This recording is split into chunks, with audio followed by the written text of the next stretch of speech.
Well, hello everyone, and thank you very much for tuning in to this very special episode in Inlet Europe's new energy landscape series.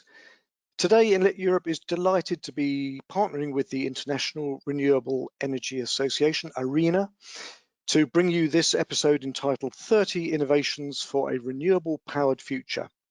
And because this topic focuses on innovation, we're pleased to have the additional support and endorsement from a global name that champions new talent and new ideas in energy, which is Clarion Energy's Initiate brand. My name is Nigel Blackerby, Content Director for this series, and it's my pleasure to be your guide and moderator for today's episode. So let me start by extending a warm welcome to both you, our global audience, and to our speakers and panelists who are patiently sitting in front of their webcams. So this has without doubt been one of the most eagerly anticipated and most popular webinars in our current season.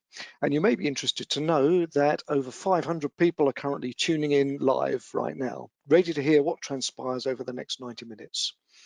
But before we get into the 30 innovations topic itself, I have a few housekeeping items to cover about our session. First, today's episode will be recorded in full, and it will be available after the broadcast through our on-demand platform, as are all of our episodes in this series. In addition, several of our speakers have produced supporting handouts, which you'll be able to download during the course of the episode. Next, we are keen to hear from you during today's presentations and panel discussions. So if you have a question for our speakers, please go ahead and ask it using the Ask Staff question box, which you'll find on the right-hand side of your screen. If you're happy to share your affiliation and location alongside your question, that would be great, but it's not compulsory. Our speakers will answer as many questions as they can during today's session, and apologies if we don't get to your exact question during the webinar, but we will try and follow up afterwards. During the episode, we'll be seeking your views about innovation by inviting you to respond to a poll question, and that will happen about halfway through. And last of all, I encourage you to share this details of today's webinar among your social network connections. So our webinar today will discuss how the 30 innovations identified by IRENA in its innovation landscape for a renewable powered future project are accelerating the energy transition. Our discussions will stress the importance of a systemic approach to innovation by fostering innovation in 4 different dimensions: enabling technologies, business models, market design, and system operation. So the role of these innovations will be discussed in the context of the ongoing disruptive trends in the power sector, digitalisation, decentralisation, and electrification. These are changing paradigms, unlocking system flexibility for a high share of variable renewable energy, VRE, penetration, changing the roles and responsibilities of actors, as well as opening doors to new entrants in the sector. Our programme begins with presentations on those disruptive trends driving the energy transition. This will be followed by a guest speaker from a young energy business that's driving forward the decarbonised energy agenda through innovation in green hydrogen production. And in the second part of our programme, we will welcome a panel of experts to discuss the systemic innovation approach and hear how each part of the energy system is adapting to accelerate towards a renewable energy future. I know you will have questions for our panel, which I look forward to putting to them. And as we approach the 90-minute mark, we will have some closing remarks from IRENA that will highlight some key takeaways from the session. So I hope you'll stay with us and enjoy this vision of where our industry is changing both now and how it will develop in the future.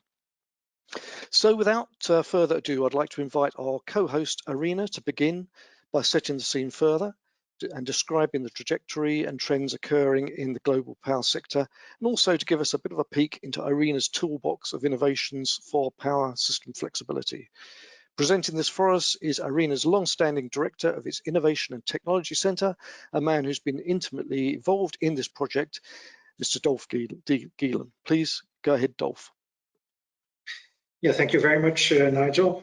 First of all, of course, many thanks to Enlit Europe and Initiate for co-organizing this webinar.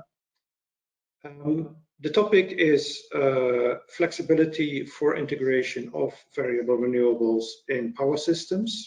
So we define flexibility as the capability of power systems to cope with variability and uncertainty at different timescales, with the purpose to avoid curtailment and to ensure that the supply meets the electricity demand at all times. This is a rapidly evolving field, and we see that the flexibility opportunities are moving from power generation now also to grid and to demand side flexibility. So I'll give a bit of context before we dive much deeper with the experts. If you move to the next slide. What this slide shows is some data for the European power system for this year. And Europe has clearly made great progress in integrating renewables. So in the year to date, we've seen a renewable share of 42% in the electricity generation mix in Europe. And in fact, Europe renewables is the only form of power generation which has been growing this year. Well, for example, especially coal has seen a 26% decline. The share of renewables has increased by 6%, or the absolute amount has increased by 6%. The 42% is the average for the period, but in fact there have been days with much higher percentages, and the peak was 55% renewables on the 5th of July for Europe as a whole.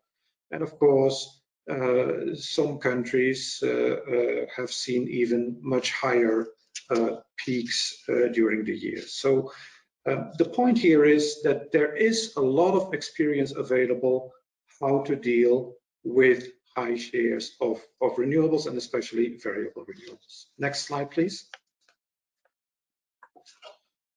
Now, despite that there is all that experience, not everybody is fully up to speed. And even over the last couple of weeks, I've participated in a number of events, and we still get questions and concerns from decision makers, from policymakers about the high shares of renewables. And these are the typical statements we hear, and that we still need to do some myth busting around these concerns. Next one, please. So the power system is changing fundamentally, and this power system's transformation is driven by three main trends. So more renewables, and therefore more decentralized generation and distributed energy resources coming into the system. We see more electrification of end-use sectors, for example, electromobility. And to make that system work, to activate all that flexibility, we see also a lot of more digitalization of this power system. So it's the combination of these three trends that makes the energy transition. Next one, please. And so we looked at how can you achieve more flexibility, and we see innovations in four main areas. So technology, of course, is important, but it's not only technology. You also need the market design and regulations to enable that. You need changes in systems operation to make such a system work, and you need new business models to create the volume and the scale. So it's these four dimensions we're talking about for flexibility. Next one, please.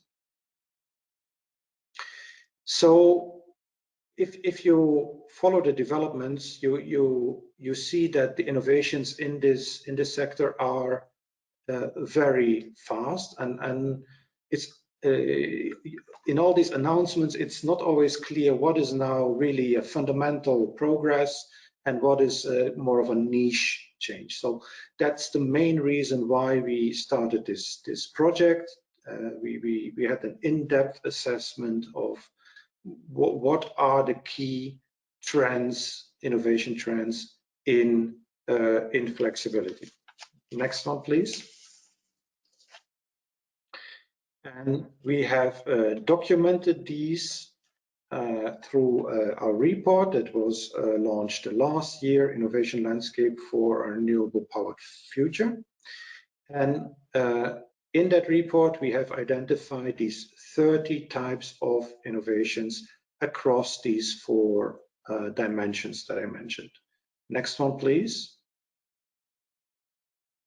Now, what is more recent is that for each of these innovations, we have developed a separate innovation brief that provides the technical and economic aspects of that innovation, and it provides the best practice in deploying that innovation. So you can find all of these briefs now on our website.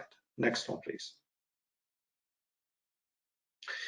And so we find that the innovations are individually important, but they're even stronger if you combine them into solutions. So, and what we mean by that is you take a technology, you combine that with a new market design, you combine that with a new business model, and that then gives you a package that allows accelerated deployment of flexibility solutions. So, and here is an example given for distributed energy resources, where you need to combine these 4 dimensions of innovations to come to a solutions package that allows then integration of higher shares of variable renewables. Next one, please.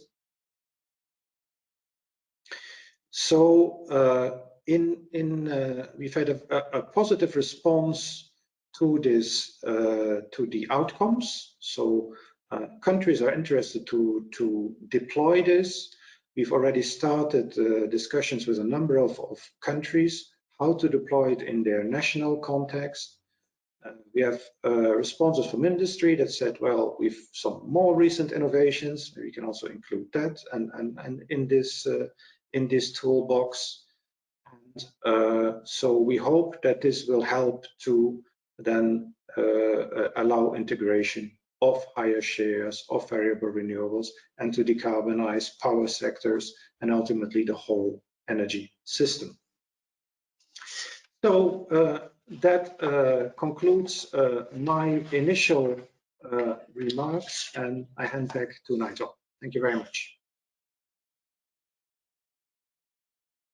Perfect. Thank you very much, Dolphin. I think you have got a handout available for people to download, the Innovation Landscape Report. It's on the right-hand side of people's screen, and you can click on that and download it anytime during the webinar.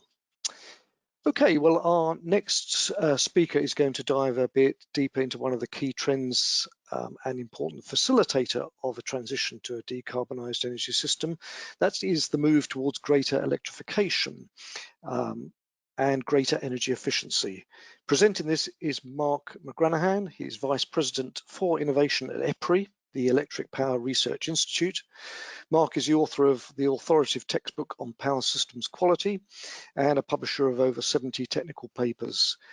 While at EPRI, he develops and implements strategy for international coordination around all areas of innovation. Mark, we're looking forward to what you have to say.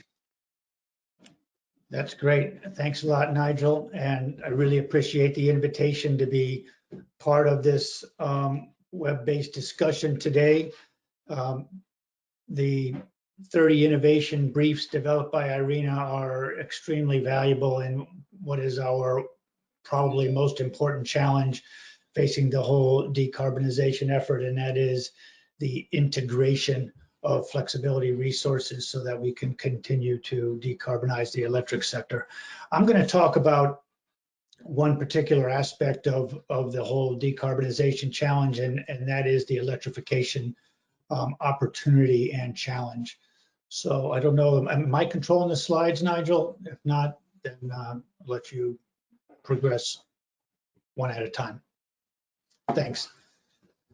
I think if we look historically on the decarbonization challenge, we started out with energy efficiency as being our major strategy of just reducing the amount of electricity that we were using through innovations in buildings, innovations in technologies, adoption of power electronics and new efficiencies in consumer electronics and then microelectronics. And now we're on the next wave of energy efficiency strategies that I refer to as the IoT integration and control system opportunities and artificial intelligence opportunities to make systems work together to save energy. And I think there's still huge opportunities there, so that will continue to be a focus going forward. That doesn't end.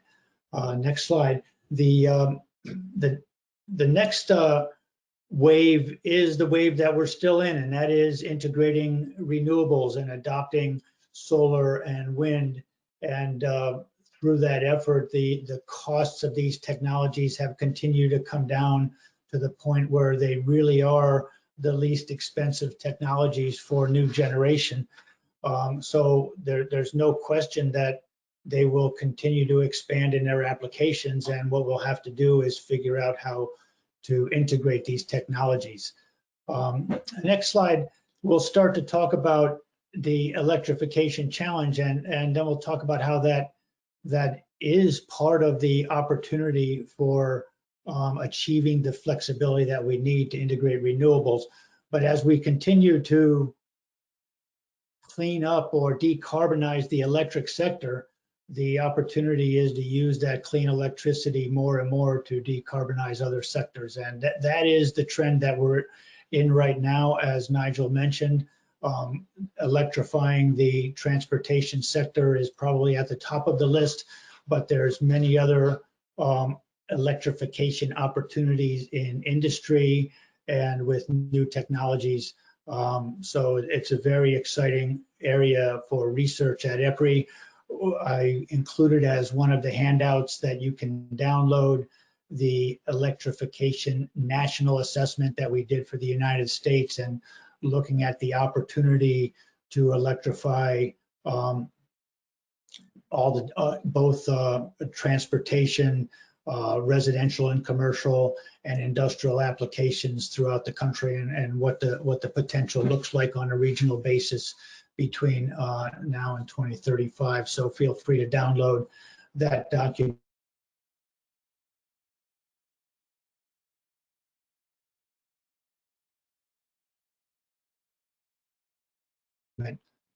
And the next slide, please. As we look at these electrification opportunities, I think that Nigel's comments and the IRENA efforts around innovation opportunities for flexibility really ties in nicely with the electrification trend, because the opportunity to achieve flexibility from a lot of these electrification opportunities is tremendous through smart charging of electric vehicles, whether it's fast charging or fleet charging or charging at home.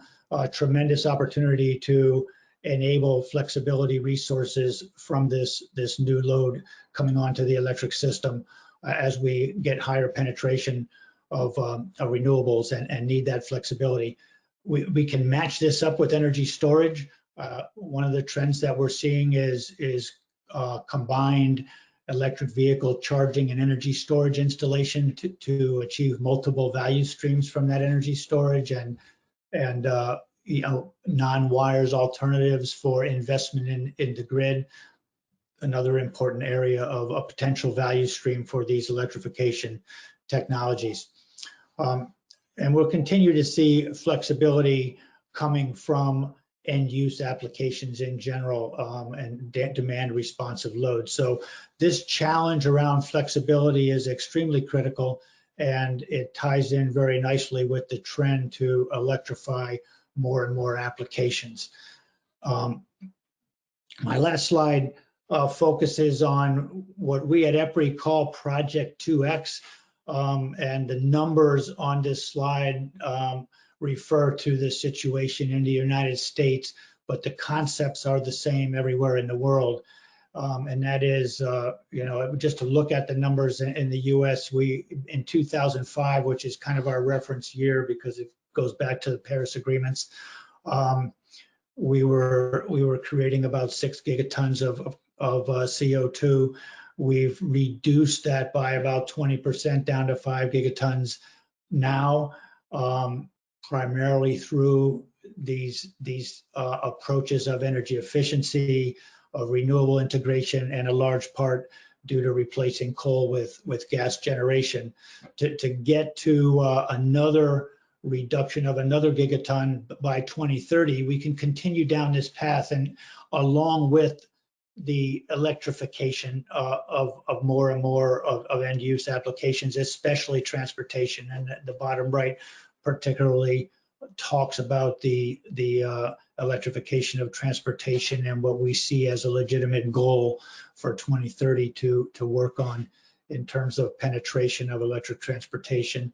And then as we go from 2030 onward to further reduce that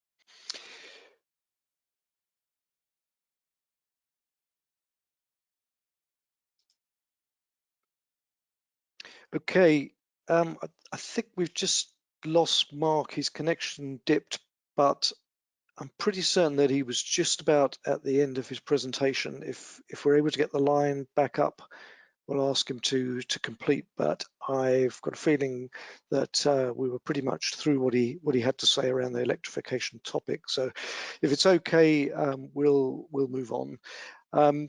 The next trend we would like to unpack is that of decentralisation.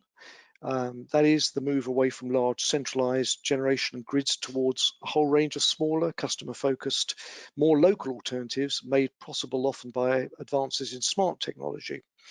To share some examples of this from his home country of Italy, I'd like to welcome our next speaker, Michele Governatori. Michele is a writer, podcaster on energy. He's Professor of Environmental Economics and Resource Economics at the University of Sola Benincasa, and his past roles include Director of Public and Regulatory Affairs for Axpo Italia and President of the European Energy Retailers, where he remains as an advisor. Michele, please share your presentation. Thank you, Nigel. Good afternoon, everybody. Thanks for having me today.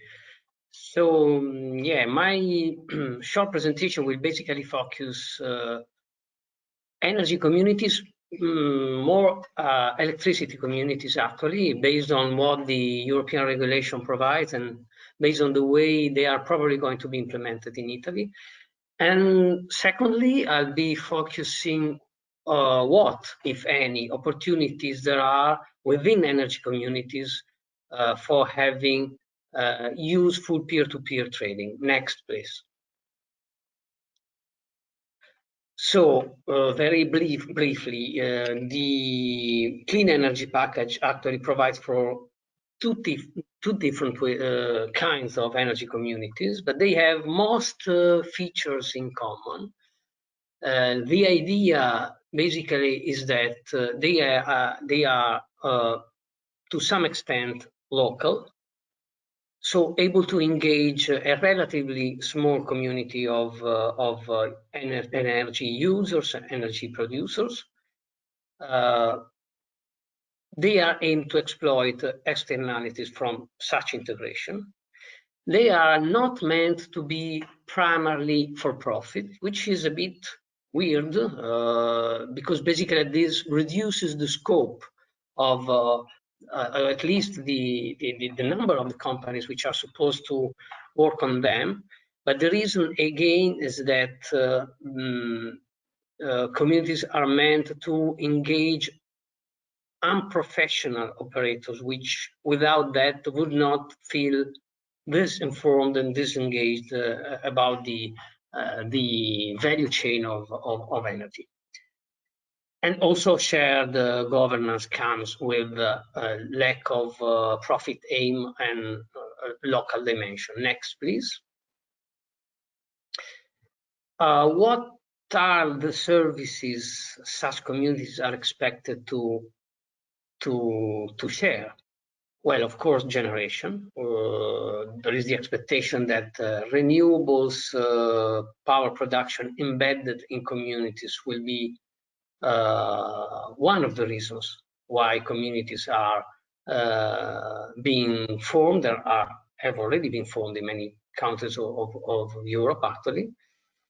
Distribution, this is quite a critical point. In most European countries, distribution is well distinguished by generation and retail of gas and electricity, and there are lots of good reasons for doing so.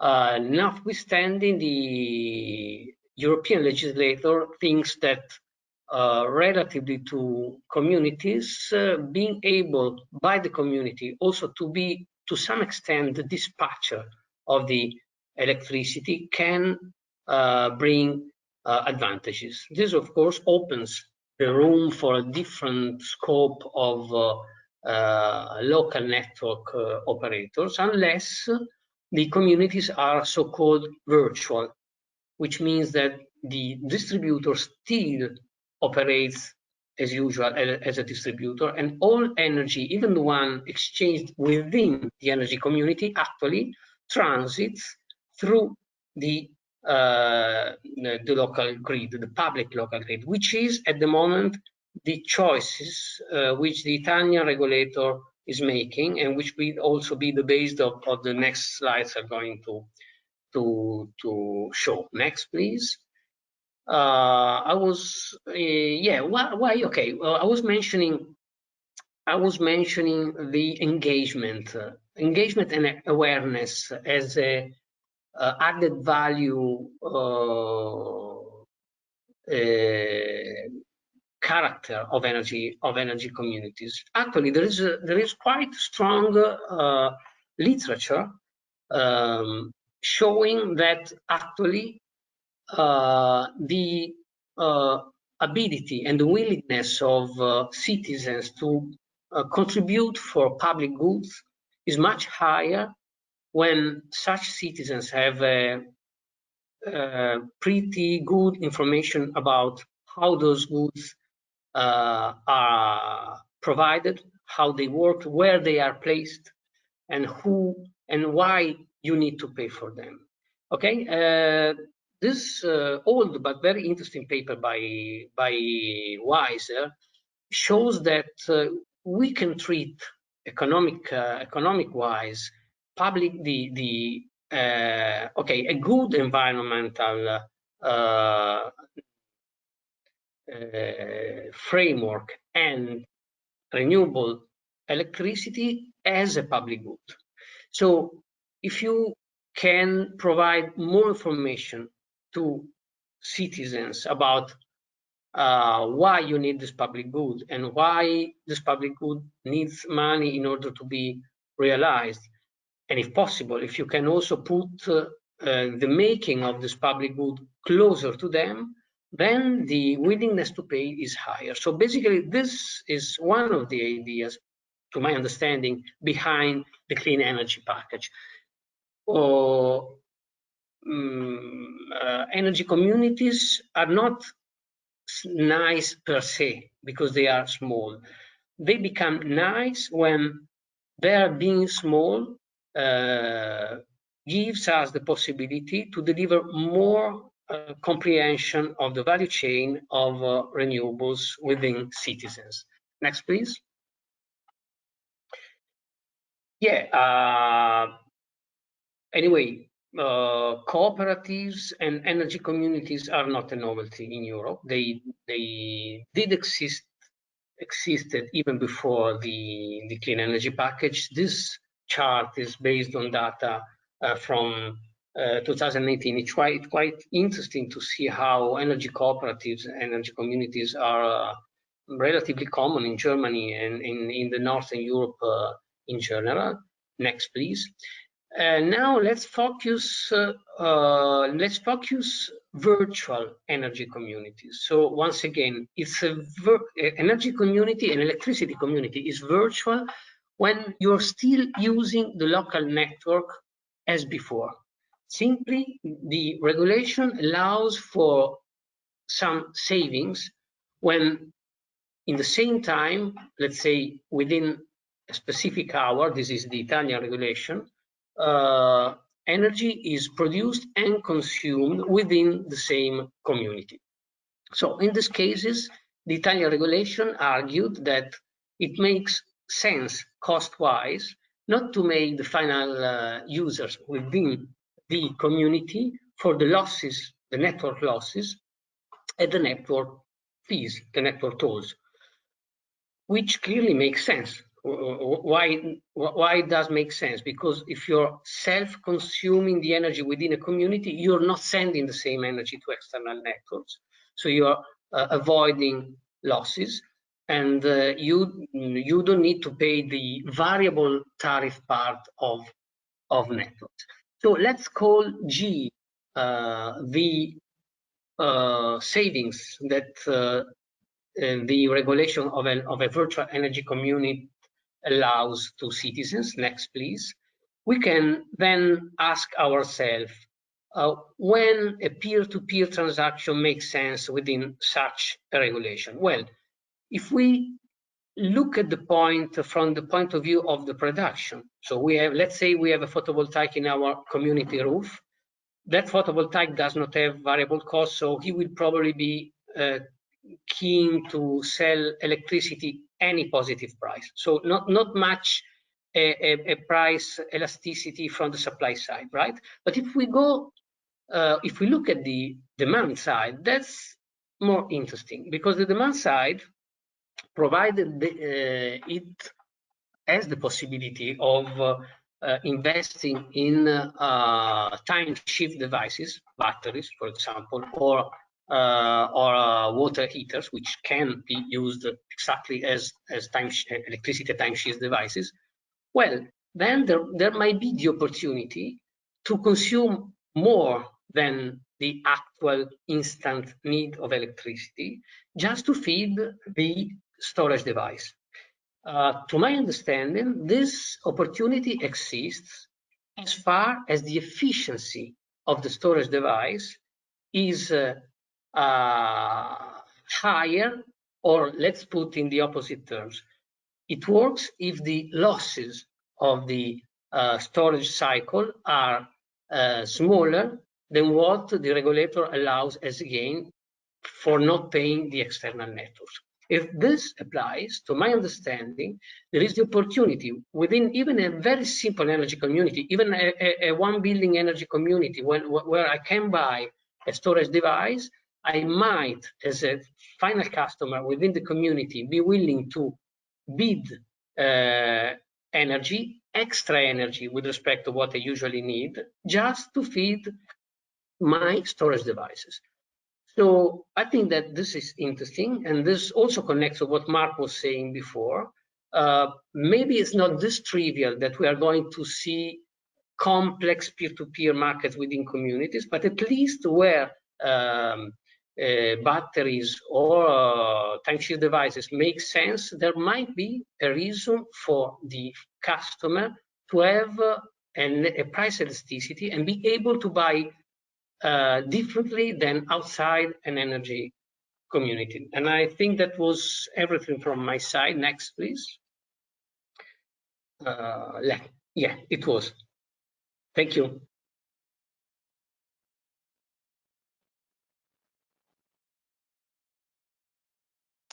Oh, thank you, Michele. Thanks very much for that. Very insightful. Hopefully we'll come back and have a chance to ask a question or two. The final trend we would like to explore is digitalisation. Who better to unpack that than Maya Chebo, someone who has 30 years of digital industry experience and holds more senior industry positions than we've got time to recount. But today he's speaking to us as co-chair of ETIP SNEP Digital Energy and chair of Digital Batteries ETIP Europe Task Force. The ETIP part is the European Technology and Innovation Platform, and the SNET stands for Smart Networks for Energy Transition. Together, they are facilitating the European Commission's energy sector goals, bringing together stakeholders, experts, and guiding research, development, and innovation. Maya, over to you. Thank you, Nigel. So my pleasure to be here. Thanks for the opportunity. Next. What's common between all these beautiful cities in Europe? What they have in common is the investment in future well-being. They are investing in renewables, they are investing in energy efficiency, they are investing in decarbonization, and they are also investing in social activities that make the life of the citizens who live in these cities much better. Next one. So the investments in the energy transition are huge. We count the €1 trillion of Green Deal, which is public and private investments. Luckily, post-COVID, still this is a priority because we believe that the energy transition will be a big creator of jobs and also a big facilitator to redynamize the economy, particularly in the European countries and also in the rest of the world where they have been suffering from the COVID. We have the Horizon Europe, which is a program for the next 7 years, where climate and energy counts for about 30 to 35%. We've got the Innovation Fund. We've got also a lot of investments in EVs, 250 billion annual market from 2025. This is a lot of money. And also in terms of manufacturing for the industrial sector in Europe, this is about 60 billion. If we look at the energy efficiency, the IEA, International Energy Agency, is estimating about 240 billion, the market and the investments for energy efficiency in 2017. Then let's look at the digitalization, which is part of my speech here. The industrial IoT, whether it's residential or commercial and industrial, customers, the platforms are counting for billions, 40 billion for IoT platforms. Distributed energy resources is a huge market that was said before, and smart cities is counting up to 135 billion by 2021, according to the IDC. There are targets that have been fixed, 2020, 2030, 2050, to come to a decarbonized Europe. I think this slide would be much better if we also put a time frame for the investments within the time frame of these milestone targets, 2020, 2030, 2050. But some of them have a horizon of 7 years, like the Horizon Europe. Our estimation for the digitalization of the energy within the ETIP SNET Digital Energy Group that I co-chair is about 1 billion of roadmap, research and innovation investments for the next 4 years. Next one. So we produced, with the help of a couple of hundreds of experts, a report, and you have it here in the handouts, the ETP, the ETIP SNET vision for 2050 for a decarbonized Europe, which highlights the importance of not working in silos anymore, like electricity separate from heating, separate from the hydrogen, separate from smart cities, and so on. So we mentioned the importance of conversions of the different energy sources and technologies together to have the full holistic 360-degree picture.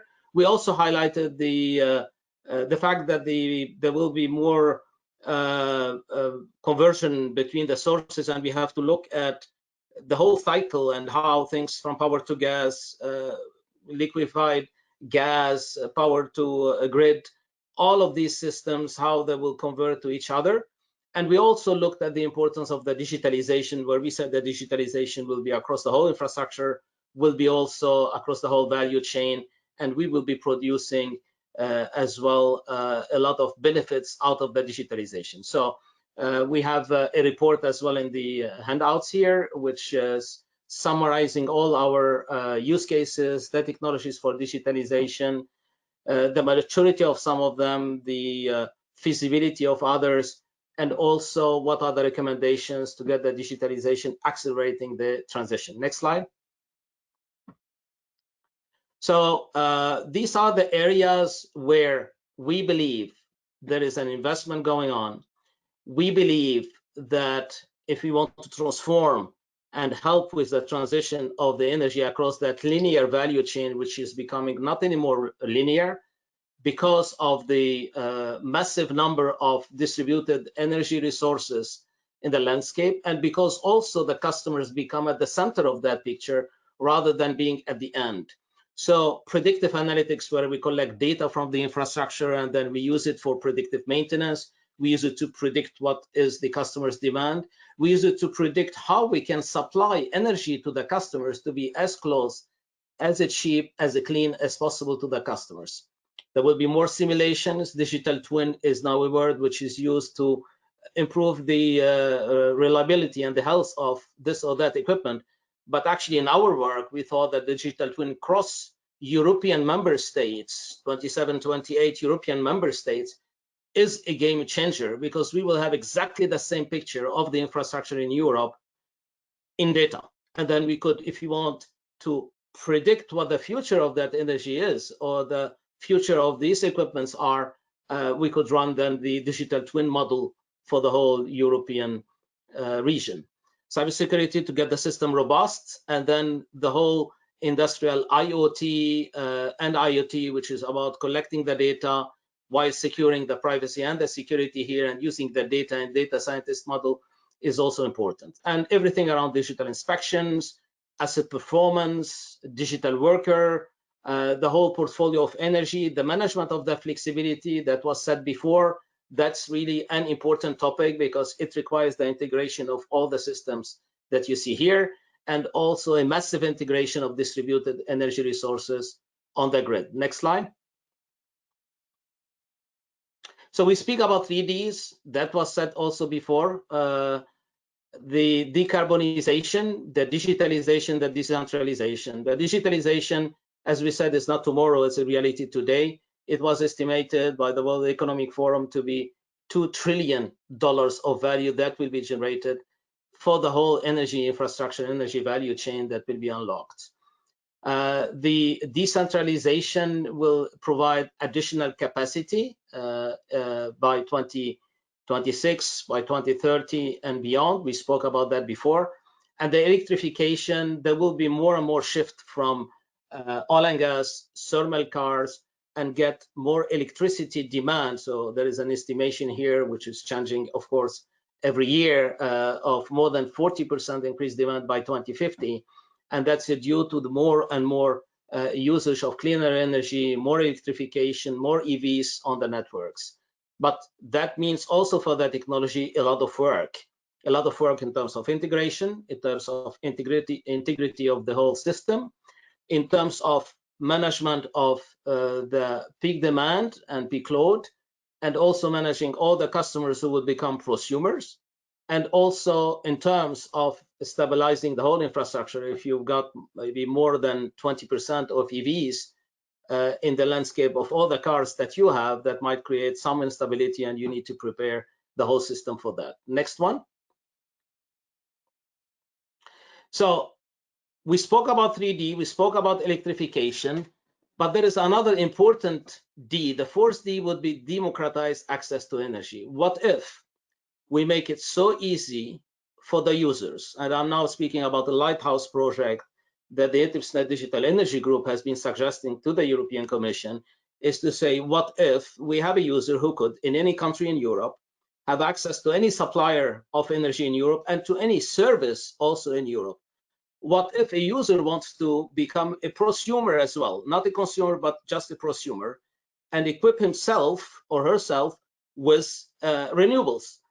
And what if they could order that as simple as Amazon and Google and find things as simple as Google? So we call it the one-stop shop access to energy, democratized universal access, very user-friendly, like things we see in telecom, where there have been a shift in the industry within 12 years, where the system operators worked with the equipment providers and the other stakeholders to make it so simple at the end for the customers to switch, to select the right products and services, and to be at the center of the whole value chain. Next slide. If we speak about mobility, and that mobility could be also behind everything, where we could have a universal and simple and democratized access to energy. You've got two aspects: the mechanical one, how to make the cars and things greener, and then the digital one. The digital one, these are the initiatives where associations, you see them here at the bottom, where the ITIP battery, for example, is working on, is connecting the batteries, not only in terms of making them more digital, but connecting them to the rest of the system, management of traffic fluidity, management of the vehicle access to cities, parking management, and automated driving. Automated driving is a big thing. It's not only a big thing for the driver, but it's a big thing as well for the city, because you will be collecting data and you can transform the cities into smart cities. Intel has made a very big acquisition, actually the largest acquisition of an autonomous driving software company for 15 billion. Next slide. So the goals that have been fixed for electrification and decarbonization about the EVs is to make it affordable for the customers, that they could buy a vehicle which is as affordable as the classical ones, decarbonized road transport, and also having an industry which is competitive in Europe, and then reaching to the whole mass market. Next slide. This is one of the last ones. We have been working on the digital batteries task force to define where the digitalization in terms of technology maturity, in terms of the use cases, feasibility, should be defined across the value chain. So it starts from the ideas at the beginning, discovery cycle, the selection of the raw materials. It goes into the research and development, into what happens on the manufacturing, the shop floor of the plants where we manufacture batteries, and we make sure we could also recycle them. Then the whole maintenance cycle and the whole usage and the integration of the batteries in the energy system. Next slide, and the last one. Our recommendations for an accelerated energy transition is first to look clearly at the decarbonized transition needs, energy transition needs, and the market and the pain points and where we are in this or that country locally. List all the enabling technologies in terms of maturity and use cases feasibility, and make sure we have things simple and accessible for the end user, and measure the value generated in quick pilots and then scale up. We should not forget two things. One thing is the regulation and policy, where that should unlock the innovation and the acceleration of the energy transition. And second is the collaboration. I mentioned the example of the telecom, where the equipment providers and the system operators and the other stakeholders work together very well, that they came with the standards within 12 years. So here we need also to collaborate between the different stakeholders, between the big ones, and also involve the startups in the collaboration. Thank you for your attention. Well, thanks, Maya. You covered a huge amount of ground there, and thank you very much. And I'm sure you've left people with a lot of interesting thoughts and questions, but time is pressing. We need to move on. We've heard about innovations in trends. Now we're going to hear about innovation in action. To share her exciting breakthrough innovation and to reflect on future innovation in hydrogen, I'd like to introduce Vatea Cowan, the co-founder of Enapta. Vatea is on the Forbes Under 30 in Energy 2020 list and has won several awards for Enapta. She is also focused on hiring more women and inspiring the next generation of women in energy. Vatea, we're looking forward to what you have to say. Thank you very much, Nigel, and thank you as well to Initiate and IRENA for co-hosting this event. As seen in the report, hydrogen is a system-wide storage flexibility solution. It can decouple generation from the demand side, facilitate the integration of variable renewable energy, and avoid curtailment of the generation surplus. I'm thrilled today to introduce to you our unique innovation, which sits just to the right of the renewable electricity you see here on this graph. Next slide, please. Enapta manufactures the AEM electrolyzer. We believe this is the technology which will fast-track green hydrogen scaling. While the AEM has been in R&D for more than 10 years, in 2017, we stepped in to commercialize it. Enapta is a young company with production in Italy and offices in Germany, Russia, and Thailand. Our focus is on making electrolyzers a product and ultimately a commodity. In the next 5 years, our goal is to make the cost of green hydrogen cheaper than fossil fuels. How will we do this? The next slide explains a bit. So, nothing has seen more rapid cost reduction in economic history than mass-produced commodities. We will mass-produce electrolyzers. Enapta's approach is unique and can be well understood by drawing an analogy between the electrolyzer industry today and the IT industry in the 1980s. Today's large-scale electrolyzer manufacturers are designing systems similar to the IT industry's early mainframes.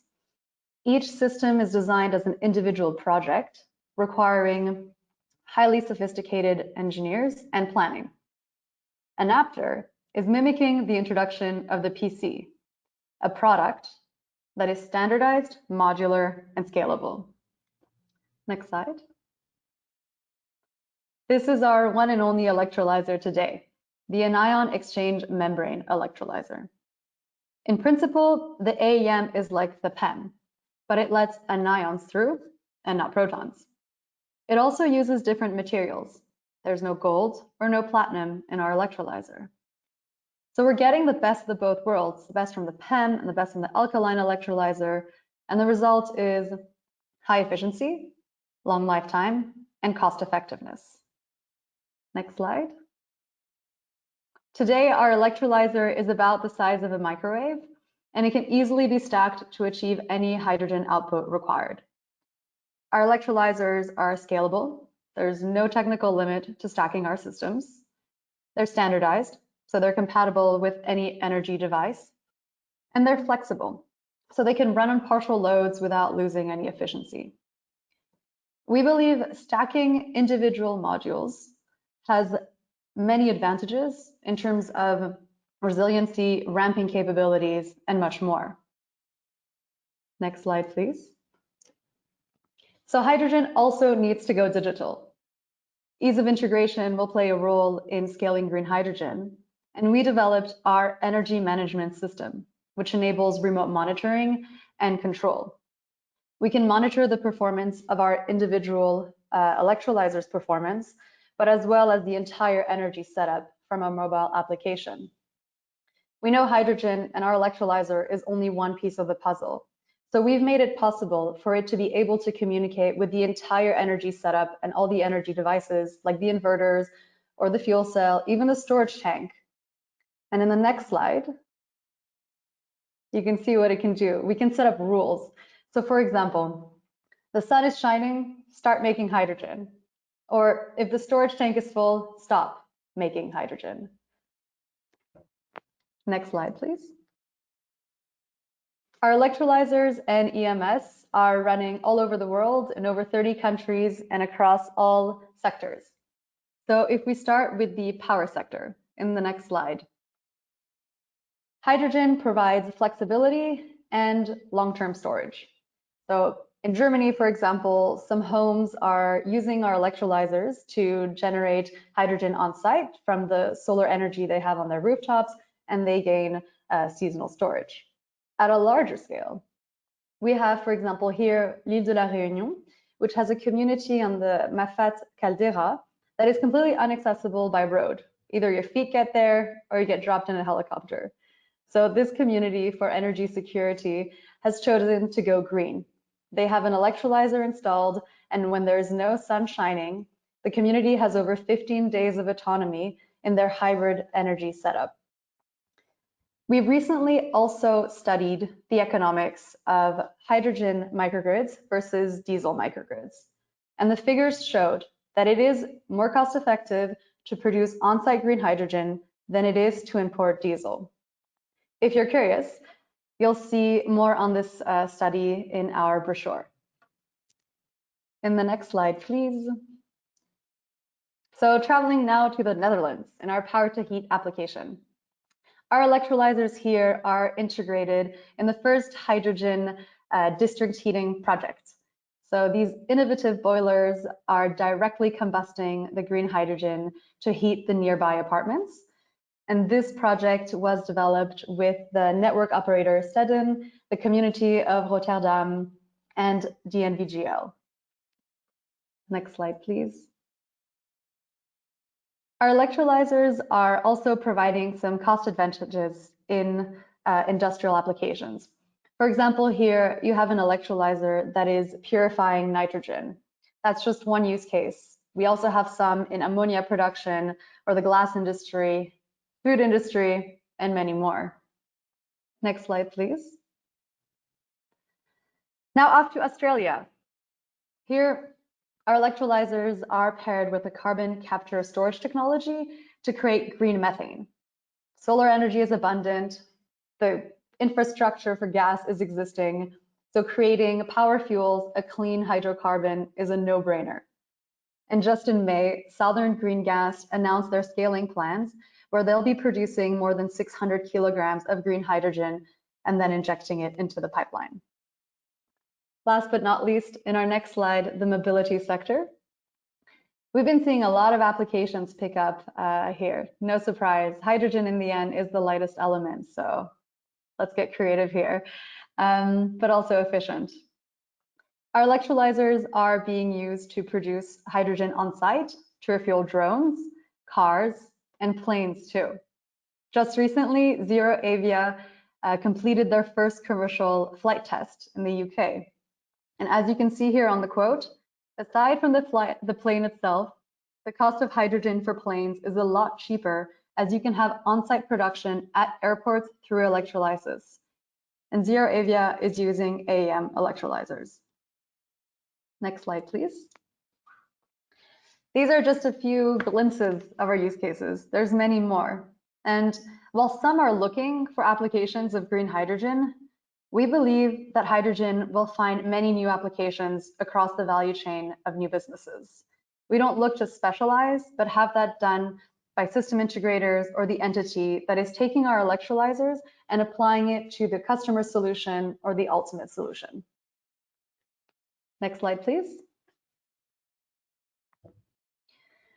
If this is what solar did to electricity, which should be a gift, by the way, but I think the message is pretty clear here. Solar enabled homes and factories, whatever had a roof, to produce electricity on site. We believe that this is what modular hydrogen generators could do to oil and gas.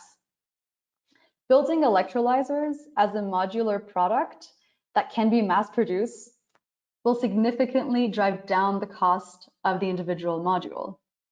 So here, solar created prosumers. We believe that modular hydrogen generators can not only create new business models, but also disrupt the supply chain. Final slide, please. So IRENA's final section looked at the solutions flexibility potential versus their technology cost needed. And hydrogen stood at very high impact and very high price. So our next step is clear: bring down the cost of green hydrogen. We know that we are at the most upstream of the value chain. If we can produce green hydrogen so cheaply, the rest will follow. No one is mass producing electrolyzers as a product, and we will. All our attention is on making electrolyzers a commodity to fight climate change with a sense of urgency. Thank you.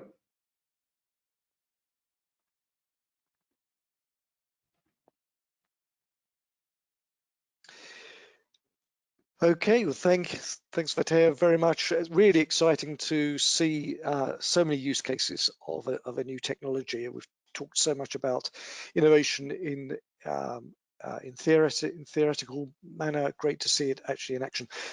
We are running a little bit behind time, but it's I'd love to just get a couple of questions out to our speakers who've entertained us so interestingly up till now, but we do need to move on to our panel very shortly. But the one question that came in, and maybe this is, maybe one for Dolph to kick off. Somebody has asked, why is the share of renewable energy, particularly in Europe, changing? Is this just about our natural resource? What are we getting right? Well, it's initially it was a policy drive, but nowadays it's the superior economics of the renewables. So plus then, of course, we're getting better and better at harnessing these resources. So offshore wind has come in, building integrated PV is coming in, etc. So that will continue to grow. Okay. Question for Mark, I guess with your US background, are renewables to blame for the recent outages in California? That definitely is a big topic of discussion on many social media sites, but I don't think you can put the blame on any one particular cause. There is an issue of the need for flexibility as we integrate more renewables, and we've talked about that, and that's been studied and documented in California for some time.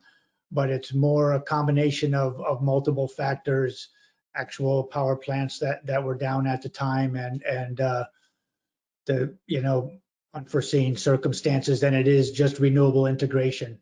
But it does emphasize the need to really make flexibility part of the market structure and an integral part of the process of integrating renewables. Yes, indeed. We've got a question that has been posed to Maya and Michele. Should we expect a decentralized physical world with a single one-stop shop? Any similarity to Airbnb or Uber's kind of solutions? Is this the model we're going to see in 10 years' time? Michele, do you want to kick off with that? Yeah, nice question. Well, communities are local and probably will stay local for physical reasons, right? Because they tend to be embedded to local networks in order to have savings. But however, I think, yes, that eventually we will probably have a standardized platform in order to enable them. So don't forget that according to the European legislation, communities won't be run by big professional companies. They would be sort of cooperatives, which does not mean that they won't buy platforms, software systems from big energy companies. So I expect for a period where there will be a lot of competitors trying to come up with the best system, and in the end, probably just a few of them. Maya, you talked about breaking down the silos, sector integration and collaboration. Do you have any thoughts about this question? Yeah, I think the integration should be done, and the complexity should be done by the professionals. If I take the example of a cockpit in a plane, it's very simple for a pilot to drive a plane today because the whole complexity is taken in the pilot and in the systems behind, where The manufacturers have done a very good job. And here what we need is to have the grid companies, the retailers, the aggregators, and the different equipment providers to work all together and to provide something integrated and simple, where we drop the silos and it's at the end simple for the customers. We have today utilities who are working on consumer-to-consumer selling of energy through eBay, for example. We could use the batteries. If you have a school buses that are stopped during 2 months of summer holidays, you could use their batteries to supply energy, for example, on the grid. So all of these things and new business models make them available and simple for the end consumer, that things like Airbnb or Uber or eBay or whatever, or Amazon, for example, as simple as that for the consumer to get things done. Viewing displayed products and services, and second is ordering and get the transaction done as simple as that, as quick as that. Thanks. Well, one last question, maybe this one is for Taya. All this innovation, it sounds exciting, but is it exciting enough? How is the energy industry going to attract the next generation of top talent into the workforce? I think the next generation is very sensitive to climate change, and I think everyone wants to play their part, have an impact, and also look at the values that companies have today. They will support the ones that are transparent in their values, that have founding principles that they also believe in. So I think in terms of attracting talent is being straightforward, being transparent, having simple not principles, but having simple operations, and acting with a sense of urgency. These are our principles. So I would tell the future generation and upcoming talent to take a look at our careers page, because we're scaling our production and looking for people to join us. All right. Great. Well, it's obviously worked for you. Thanks to all of you. I mean, if you can stay around in the background and answer some of the questions that are coming in by text, that would be great. But we do have to move on into our panel discussion and our audience Q&A. While we set up for this, audience, you have a very short break, about 30 seconds, but we're going to put up a video produced by IRENA, which kind of puts into pictures some of today's topics. So why don't we take a look at that video?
Okay, I said it wasn't long, but we're back already.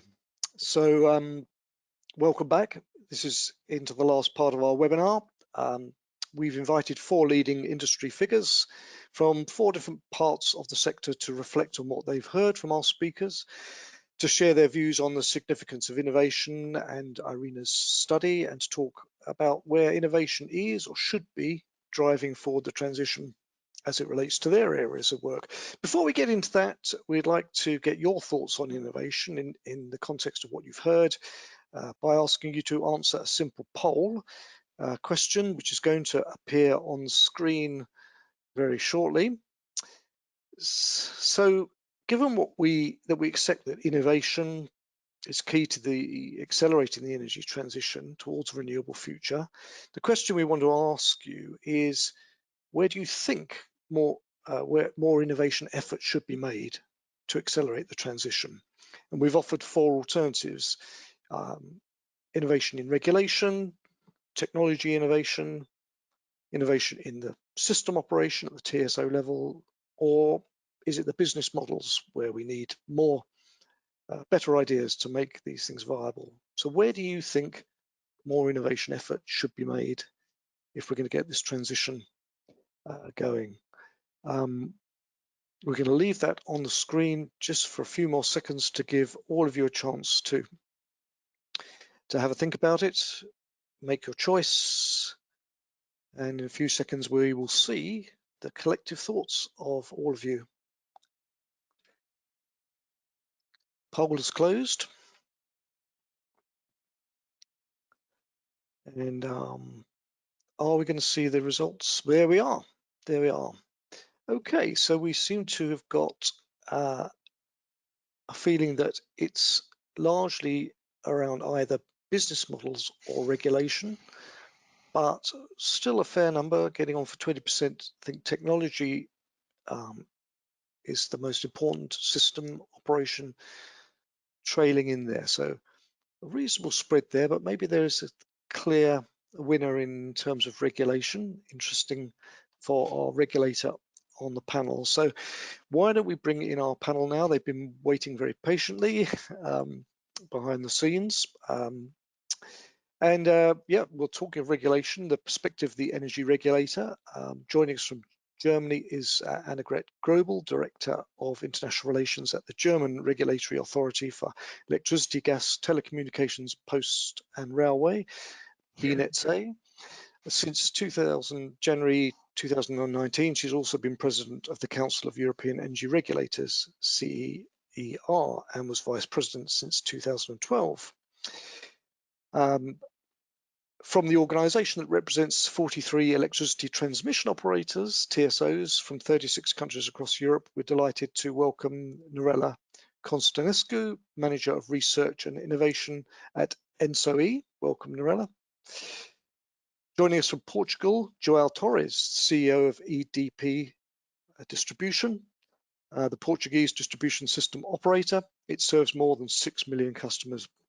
Currently, João is Vice President of EDSO for Smart Grids, having served 2 terms as Chairman.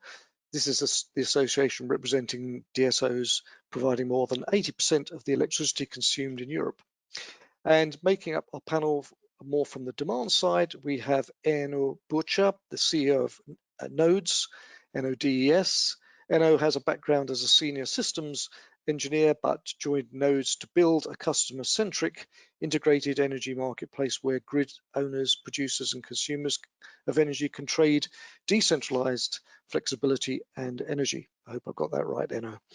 Yes. So welcome to you all. Let's start by going quickly around the panel, asking each of you to comment on that audience poll. What would you have chosen, and what do you think of the result? I suppose, Annegret, you're happy?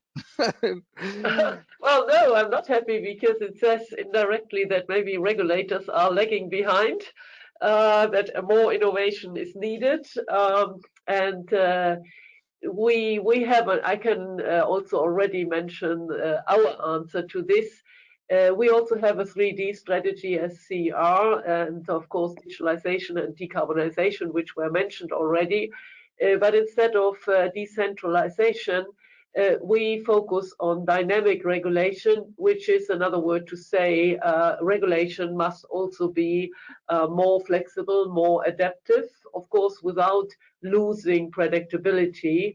And that is what we try to look at and try to bring in to support the system to become more flexible and to, let's say, embrace flexibility, because I agree fully with what was said before, that the integration of renewables requires a system, an integrated system, which is more open and more adapted to flexibility. Probably I leave it at this now, and I'll get back in more detail when it is my turn. Thanks. Okay.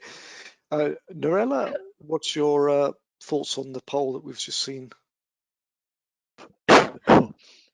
I think what I see there just confirm in a way the way we try to move with the transmission system operators for electricity in research and innovation. So we realized that probably we have to move from looking at a catalog of technologies. This is important, but still they have to be in a way integrated into real life. So therefore, on one hand, the business models are important, use cases are important as well. And in the long term, so identifying some priority areas with certain objectives, and then making also probably the regulation around, so in order to enable this innovation to come up mainstream, it's very relevant. So I would say that I agree, and from the point of view of the TSOs, so we are moving in this direction of looking at use cases, looking at how to say priority objectives we would like to reach, and then putting in place a kind of implementation framework which pass through business models and also regulation. Okay, thank you. And a quick thought from João next. Well, thanks for the invitation for this event. It's really important what we're discussing here. For me, it's not a surprise, the results. I think it's the time we are living, because I think the people knows that we have experienced very well with the wind integration in the past. The operators, the technology, and you know that Portugal has a huge share of renewables in the connect to the grid, the TSO and DSO grid. And during some period, I came to conference, they always ask to me why we don't have blackouts if we have so much renewables. So we win. It's a question that and it's a question of technology. At the end, today, we don't, I think the audience and most part of the people in the sector doesn't know exactly the business model in which they can move. Even this afternoon, we heard a lot of issues about peer-to-peer and new. And in the top of all of it, we have the regulation, because the TSOs and DSOs are regulated companies, and we can imagine how difficult it is to create the right incentives for innovation from regulation point of view, because innovation is some risk. When we installed the first smart meter a few years ago, it was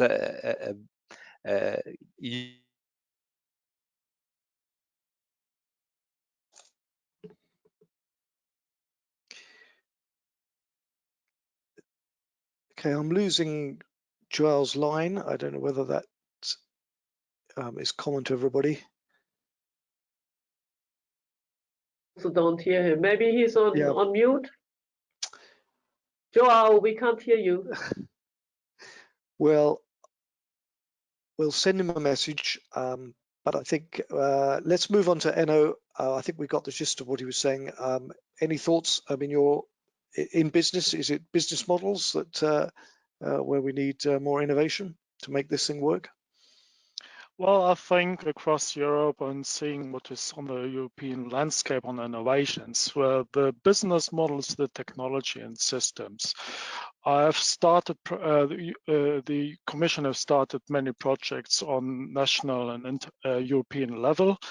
And we have, on the other hand, the framework, which is the clean energy package for all the European member states and the countries who are not in the EU, but also European countries. So they all have now started more or less on several different levels to see what the whole picture is. I just would like to take it from the other side. Being one of the architects for the day-ahead intraday markets, I've seen that the TSO companies have invested more than 10 years, lots of resources to couple the different markets for the horizontal transmission lines. Quite successfully lately was the start of the intraday market. that you can trade from the Baltics to Portugal electricity. So that was a huge success, but don't forget, it costs a lot of time, a lot of money, and a lot of nerves, by the way. But nevertheless, that is a success story, but it took 12 years. And the regulation discussion we had on that in the grid codes, they came in parallel. Now we all know that more than 85% of the renewables are not connected to the transmission system, but to the distribution levels, and that makes it even more challenging. We have 2,500 DSOs in Europe, a few large ones and many small ones, and we have a heterogeneous landscape among the DSOs. So on the other hand, we have from the grid, in the distribution grid, a lot of consumers who become more and more prosumers.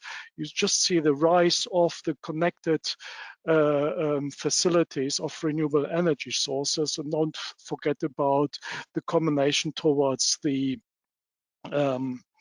hydrogen or power to gas area, which also can be used. What we do not have here and what is missing, the market signal, which reflects this flexibility on the distribution grid. We don't have it. We have the wholesale prices and they had an intraday market, and we have the millions of different grid tariffs, which does not really incentivize to move from capex-oriented DSO business or to incentivize further when national subsidies programs expire, like in Germany, where we have 3,000 wind farms coming up. And that is where we came in and say, we really believe, and that's the background of our initiative and the motivation, that we need to find a business model, and we are one of the providers of it, that a fair value of the local flexibility is key to move on. It will not be the entire solution, of course not. And we will see adaptations throughout the next 10 years, but we will gain time, as we have gained time in the last 10 years in the transmission system, to optimize the grid operation itself, the grid planning, but also ensure the incentivize prosumers to participate in this. And that is an extremely important task to all of us to cooperate here, because we cannot afford to increase the costs of energy. We just need to use the opportunity to get it decreased. Thank you, Enno, and welcome back, Joao. We lost you for a minute, but lovely to see you back. Time is against us, so I'm going to move on with one or two questions that are coming in. So, Annegret, one of the questions is in relation to the market design dimension from the report. How can a sort of whole system approach of regulation contribute to innovation, do you feel? Yes, thank you. I think that it is key indeed to get away from silos, not only in terms of electricity, gas, and transport, heating, etc., what was mentioned during the panel, but that we also have a whole system approach in the sense that we take it together, that we are not looking only at the grid, for example, but also at the market and the wholesale markets. And I very much agree with what Enno said. The European legislation has been developed for functioning and integrated wholesale energy markets based on a firm grid regulation. And now we face the situation to pass on to consumers the price signals that we have on the wholesale level, which is not yet happening, and also at the same time trying indeed to make the same thing happen on the distribution level, and by also, let's say, taking into account more prosumers and more active consumers, as they are now called, including also the energy communities that were mentioned also during the panel. And looking at this at the same time in an integrated manner, is part of the regulator's world. So we are not only looking now at optimizing grid tariffs, but indeed as, let's say, taking our job seriously in matching this with the market design, and by this contributing to a more flexible energy system. So the different parts and dimension need to come together. And as I said previously, this means a dynamic regulation to enable the flexibility, not only in the grid, but also having the markets integrating renewables. And that, I think, is a very important element here that was also just mentioned. If the support schemes now are running out and are, as mentioned by Dolph, no longer, in a lot of cases, no longer needed because renewables are competitive or are at the edge, let's say, of becoming competitive, we need to have a market design coupled with a regulatory approach, a dynamic regulatory approach that ensures that the price signals are undistorted so that everyone can participate in a system without market distortions on a level playing field with active consumers, with empowered consumers. And that is our role, to ensure here that there is the set of rules are implemented in such a way that consumers are also benefiting in the end from the energy transition.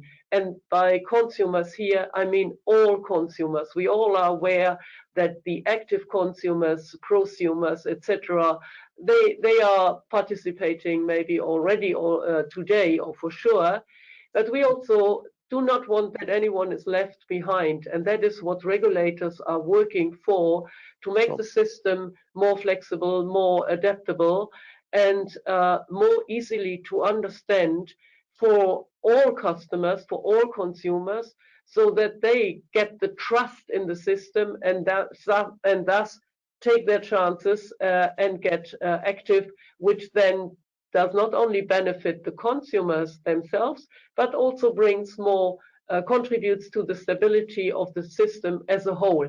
And taking all these different parts together, that's what we call a whole system approach. And that's where we see the regulator as an important player. Thanks. Well, time is against us. We've got a hard stop at past. I've got one question that's come in, which if anybody would like to answer. Should there be a central European approach to establish a European universal access platform to energy for EU prosumers, or will we risk that one of the big tech giants are going to make the race? Anybody got a quick thought on that? Enno, you're first up. Well, I would really recommend that we are being far more pragmatic on this case. We have such a heterogeneous landscape on the DSOs and also in different countries with regards of whoever is feeding in solar or wind or biomass or whatever, batteries, EV charging stations. So this is all not equal and goes with different speeds. So I would rather recommend, as we have already succeed and see how long it takes on the whole approach on the transmission level, it takes too much time and we don't have it. Simply, we don't have it. I think we should give the grid operators the incentives that they also can optimize their daily operations, and that they're concretely using, as in our showcases in UK or across Europe, we are now acting, have a benefit writing out what they need for local flexibility, both short or long term. Also, when the national subsidies run out, also on this vertical level where the DSOs can be found, needs incentives, and it all works together. I mean, the local DSOs now exchanging data. There are several different projects ongoing that make it transparent transparent. Where are the issues? Where are the congestions in the grid? Where can we avoid to curtail renewables instead of incentivizing others who are participating and serving the DSOs here? So I rather think that we think a little bit different, not from a wholesale or the overview top platform. I think we need many single installations, considering all the national regimes and requirements, as the grids and the structures we are having all across Europe are so different that a whole approach will just not succeed within short time. Great. Joao, do you want to have the last word on this from a DSO perspective? Yes, just to underline 2 or 3 ideas, very important. First one is to agree that we need to cooperate like we are doing in the last perhaps 10 years, especially between TSOs and DSOs, with the communities, with the regulators, in a way to manage this the great change we are living. And the clean energy package in Europe was very important for that. For the side of the DSOs, we are cooperating between us. ETSO for Smart Grids is becoming an important association. It was created 10 years ago, so and we are working with the ENSOE and and we are very open to cooperate. And ENOS belongs to a company that is working with EDP in a European project. So we are very open even with the academy. And this is the way to do it for the DSOs. Because at the end of the day, we need to integrate all these higher solar and wind share. We need to be prepared to system flexibility. We can look to that report. It's really important, the IRENA report on page 14. There's an image about flexibility, and we can imagine how will it change for the system operators in a way to manage all this flexibility, mainly on medium and low voltage, and the concept of prosumers and decentralized energy. It's a huge transformation for next few years, and we need to prepare on that. But just to remark and thinking about California, at the end of the day, we need to do it with the total system cost controlled, and we need to do it keeping the system resiliency. So it's a great challenge, but I can assure that the DSOs are prepared for that. That's why I'm glad to see 40% in the pool, because I think the audience is looking for us with a hope that we can manage all of it. We need to cooperate all together, and all the team around this event was great, and I know some of them, and it's important to be there. Thank you. Thank you. Can I just now thank all of the panel and invite Dolf Gielen from IRENA just to give us a minute of his final thoughts before we wrap up. Yeah, thank you very much, Nigel. First of all, I wanted to thank all the speakers, the panelists, and also the audience for their active participation. I think there is a consensus that we need a systemic approach towards higher flexibility in the systems if we want to get to higher shares of variable renewables that are coming in the coming years. And there is rapid progress in this area, but there's also a need for a lot of learning by doing in this process. And I think you've seen that we filled these 1.5 hours easily. We could have talked all day about this, so there's also a need for more discussion.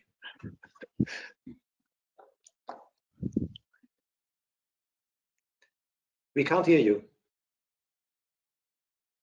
Yeah, well, I knew I'd make that one mistake. Thank you very much, Dolf. Thanks for that summary. Thanks for your brevity. On behalf of Enlit Europe, Initiate, and our audience, let me extend my thanks to you and your colleagues at IRENA for helping us bring this important topic to life. Thanks to our speakers and panelists for sharing their insights with us today. And thanks to you, the audience, for tuning in and for your perceptive questions. Just to remind you that the recording of this episode is available and on our on-demand platform. You can access that through Enlit World.